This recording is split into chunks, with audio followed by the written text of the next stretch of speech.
आरो खुलुमबाय टप आंनि 10 मुङा मासियाव थरायना जि मोननो गोजोनथि हानाय बर' फरायसा बिथांमोनखौ बरायनाय आरो आङो मान बावनाय 2024 हाबाफारि मायथाइनि हाबाफारि SSLC बायदियै आनजादाव 85.6 जौखोन्दो लानो उथ्रिसार जानो हादों। हाबाफारि बायदि जाफुंसारनायनि थाखाय बयनिसिमबो आङो साइन्स साबायखर स्ट्रिमाव लादों बावनानै गरेस्वर दिनैनि साइन्स जि एकाडेमियाव।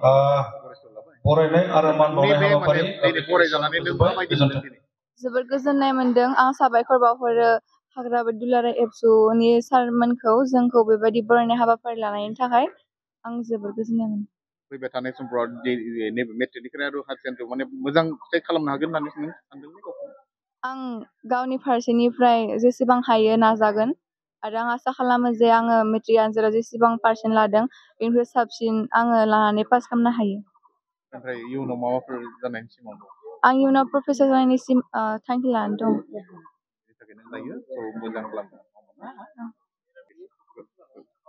खुलुमबाय आंनि मुङा थरायना अनजु बर'।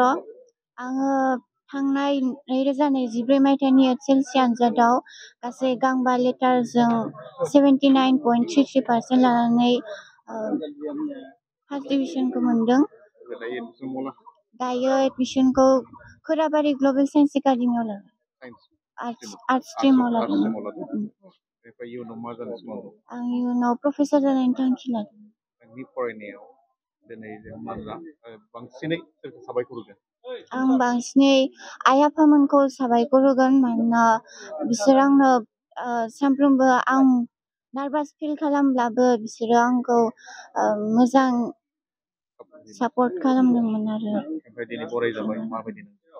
बरायजानानै आं गोसोखौ मोजां मोनदों। थेवब्लाबो आं पार्सेन्टनि सायाव एसेबां मोजां मोनाखै आरो नाजादोंमोन थेवब्लाबो जेसेबां मोननांगौ एसेबांखौ मोनैनि थाखाय आंनि मुङा बिश्वजित बसुमतारी। आंनि पार्सेन्टेजआ 79.63। गरेस्वर साइन्स एकाडेमियाव।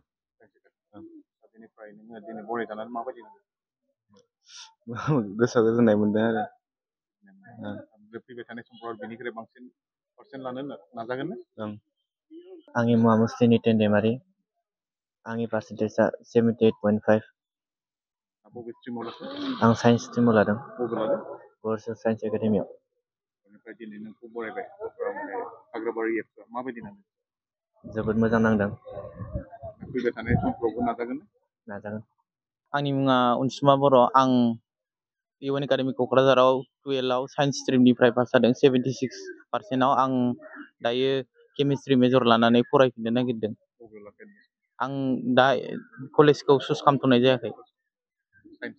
औ। ओमफ्राय हायेस्ट जानायनि सिमांफोर गैया नामा?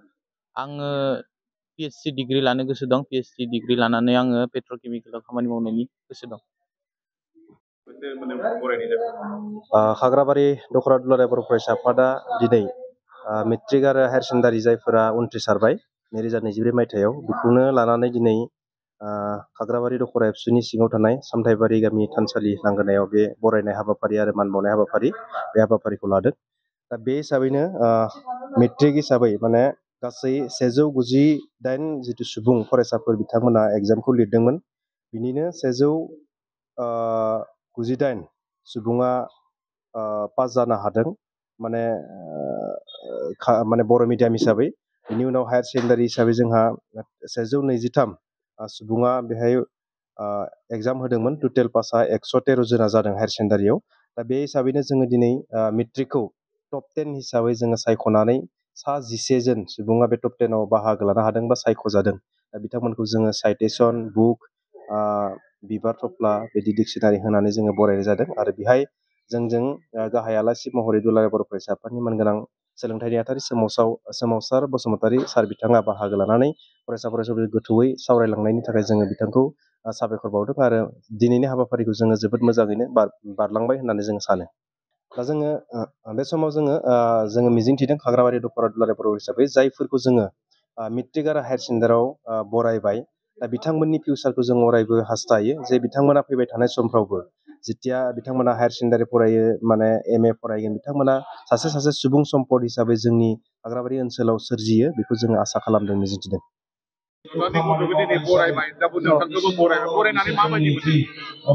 बे समाव जेनेबा दिनै जितु माने 27 मे जोंनि जितु माने खाग्राबारि आनसलिक एबसुआ जिहेतु देग्लायनि जि माने 7 बाजों खुंजानाय मेट्रिक आनजाद बे मेट्रिक आनजादाव जेनेबा उदालगुरि जिल्लानि भितरावनो जेनेबा माने 85% आरो लोगोसे माने 0 पइन्टजों जिहेतु माने देरहानानै जिहेतु माने डिस्टिंसन लाखिनो हाबाय दा बिनि थाखाय जेनेबा आङो माने गोजोननाय मोनदों आरो लोगोसे जोंनि बे माने बियाब आफादा दुलाराय बर' फरायसा खौसे आफादा जिहेतु माने जिहेतु आंनि दिनै गथ'खौ जेनेबा बरायबाय बे बरायनायनि थाखाय आं माने दुलाराय बर' फरायसा खौसे आफादखौ आंनिफ्राय जेनेबा रोजा रोजा आं साबायखर बावदों आरो आं आसा खालामदों बेफोरबायदि बरायनायनि गेजेरजों जाहाथे जोंनि माने फैबाय थानाय जितु माने उन जोलै फरायसाफोर बा फरायसुलि आरो फरायसा बिथांमोना जाहाथे मोजाङै फरायनानै आरो जाहाथे माने जोंनि जि फरायनायनि जि माने पार्सेन्ट बे पार्सेन्टखौ जाहाथे गोजौ फारसे लांनो नाजागोन आरो लोगोसे फैबाय थानाय समाव आङो जेनेबा आंनि गथ'खौ फरायनायनि बेलायाव जिमानखिनि आं बेखौ माने हेफाजाब होनांगौ आरो मदद होनांगौ आं जेनेबा गथ' आं हेफाजाब आरो मदद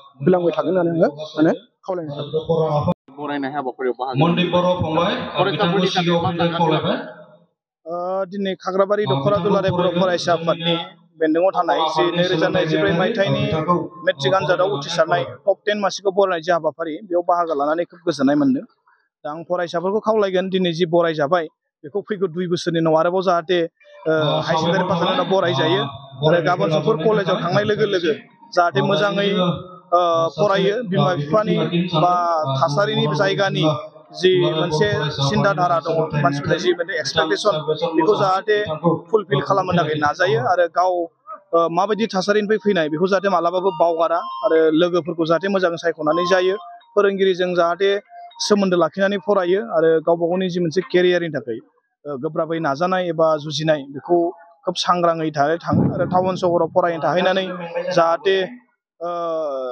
माने जानला मोनला समाजारि गाज्रि थासारि बा गाज्रि बिथिङाव जाहाथे आगान होआ दा जों दुलाराय बर' फरायसाफोरानो बेखौनो मिजिंथिगोन जाहाथे इयुनाव सासे राफोद सुबुं धोन जानो हायो जोंनि बर' हारिनि दा बेखायनो जोंनि फरायसाफोरनि बियो सिन्थाधारा आजिखालि बे कमन जानानै फैदों दि कलेजाव फरायबानो बाइक नांगौ खिन्थु जेरावबो लिरनाय गैया बाइक गोदान मोनबादि लेखाया गोरों जागोन बे गैया गाव बेखायनो फरायसाफ्रा बेखौ साननांगौ आंनिख्रुइ खस्थ'सिन खालामनानै फरायनाय बा आंनिख्रुइ गैयैसिन मानसिनिया फरायनाया गोरों दंना गैया नैबेखौसो साननांगौ जुदि बाइक लानांगौबाथ' लाबाय नाथाय बा गासिबो नङा नाथाय बाइक लानानैनो माने गावनि लाइफखौ केरियारखौ गोबांखौनो गाज्रि खालामनायखौ जों नुदों गोबाङानो गाज्रिबो खालामाखै खिन्थु गोबाङानो लोंनानै जानानै सलायनानै एक्सिडेन्ट जादों सोरबा आथिं बायदों सोरबा थैदों दा बिमा बिफानि सासेल' फिसाला बा न'खरनि बिराद मोनसे एक्सपेक्टेसन दङमोन नाथाय बिथाङा अबथिरा थैबाय दा बेबायदि जायोब्ला सानसे समाव गावनि बिमा बिफाखौ सोर नायगोन बै समाव सासेल' फिसालामोन जिहेतु दा बिमा बिफाया सानसे समाव बोराय जागोन बुरै जागोन बै समाव माने सोर जोथोन लागोन बेफोरखौ एसे साननांगौ